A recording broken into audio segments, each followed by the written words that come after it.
And it's that time again. Oh my gosh, really? Yep, it's time for A Delicate Balance, your favorite show on TV. Yeah, mine too. Thanks for stopping by. We are going to investigate some ideas about improving our life and maybe learning something about what we think and what we do may need to be jettisoned or synthesized with other beliefs and practices. So this is all about getting ourselves in the best possible position to be the unique person that we are. I happen to be a Christian. I am not a traditional Christian. I believe in Jesus being sent by God for the world's sin, but I don't believe in necessarily what a lot of churches believe. I don't believe in manipulating people into being stupid sheep. I don't believe in... Why not? Living a lifeless, pathetic life that is just dependent on the mercy of God because we live this horrible, weak life, that's all we can hope for is the forgiveness of God. I find that to be pathetic. And I just think that or at least I feel obligated to present Jesus in a light that is respectful. And I don't think a lot of the things we see on television or in our communities is as close to a reflection of Jesus as we could be. So that's what I'm all about.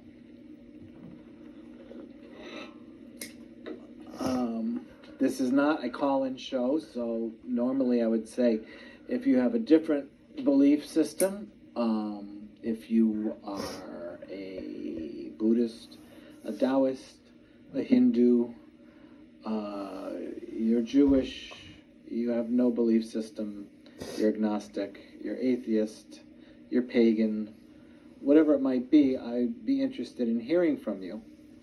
But seeing as this isn't a call-in show, you're just going to have to call me directly if you want, which I would love to hear from someone, because if there's something going on with you that's helping you grow, I would love to know about it, and I could learn from your journey. Oh, great. And you could do that by calling 203-605-9747.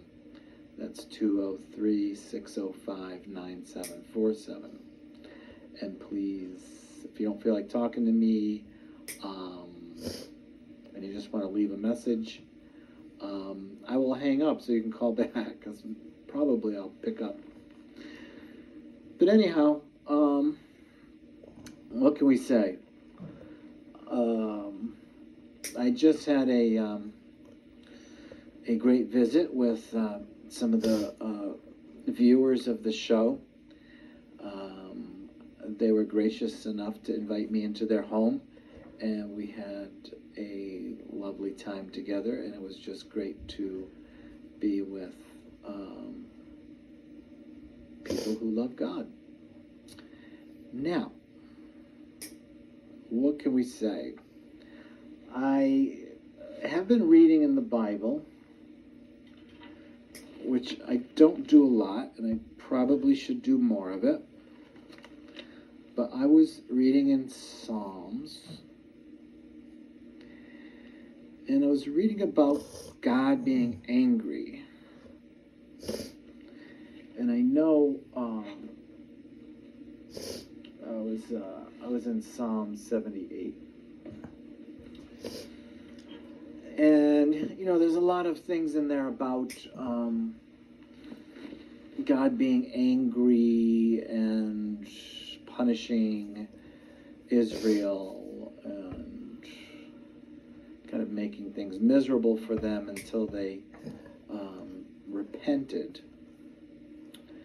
And I know some of you Buddhists, Taoists, Universalists and such, don't view God in a personal way, that, if God is all the best attributes that we can, divine attributes that we can even imagine, then he and or she wouldn't be subject to human futility, for example, being angry.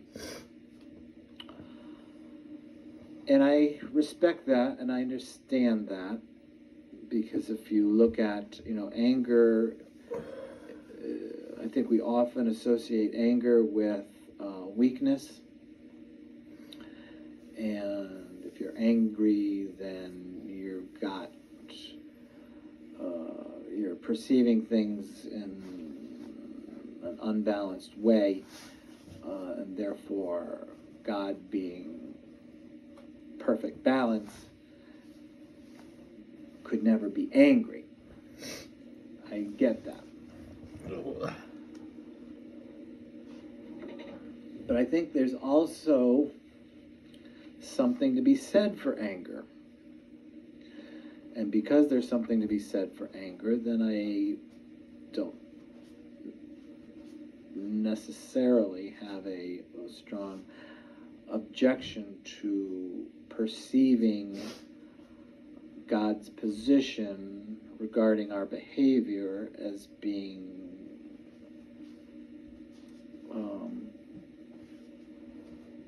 one of anger. For instance, we have the picture of Jesus coming into Jerusalem and being so upset with the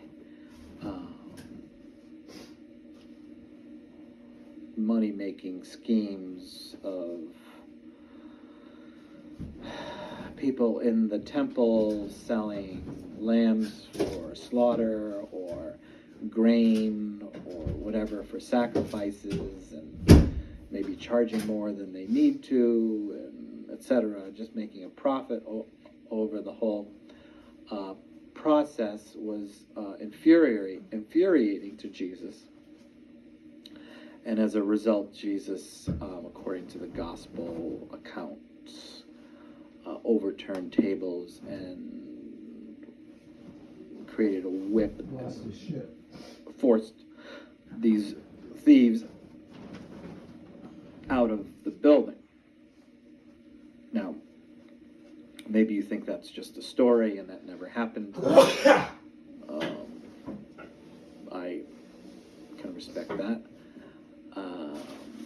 But just based on my own 35 years of trying to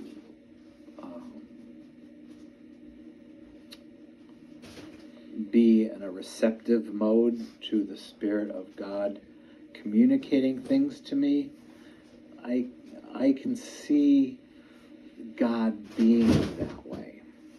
I can see Jesus being that way. I can see God being that way. I can see myself being that way. Mm-hmm. And when I try to observe it objectively, I don't see it as necessarily a sign of weakness. For instance, like I was just talking with my friends today, and we were talking about the foolishness of a lot of pastors and churches who, not surprisingly, sort of get my ire up, get me upset, make me sad, infuriate me, and I don't think it is a sign of weakness, because of their money-making schemes, lying to people, manipulating people, getting them to donate money, because, oh no, the clock is running down and there's only 50 minutes left for you to get in on this special anointing. Really? Doesn't that special anointing happen every time you're on television? Aren't you always asking for money? I think it's the same thing that Jesus was upset with, that the beauty of God, the Spirit of God, the mercy, the compassion, the love, the forgiveness, the passion, all of these divine attributes that are at our disposal, ready to make their home in us, are no longer visible, and therefore no longer sought for, and no longer available when people are satisfied with a system of security that increased wealth makes.